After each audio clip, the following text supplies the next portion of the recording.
Tapos si Tanya, very thankful ako sa kanya kasi siya talaga yung ano sa'min na kahit 40 ka, kahit anong edad mo, basta gusto mo yung ginagawa Mm. mo, gawin mo lang siya. Siya yung parang, Exactly. wala akong pake. Gano'n siya lagi. Wala akong pake. Mm. Dedma. Ganyan siya. Mm. So, yun yung parang nakapagpa-inspire sa'kin. Kaya di ba narinig niyo siya kanina na parang kahit anong edad, parang wala yan sa edad. Kasi siya talaga Mm. yung living testament.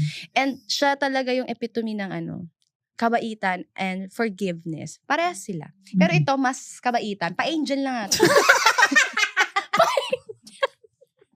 Saint Liza, pray for me. Pa-angel na. Tapos si Liza, kung gusto mo ng something matututunan sa buhay, siya talaga unconditional love. Walang tatalo kay bakla. Kahit Alaska pa yan.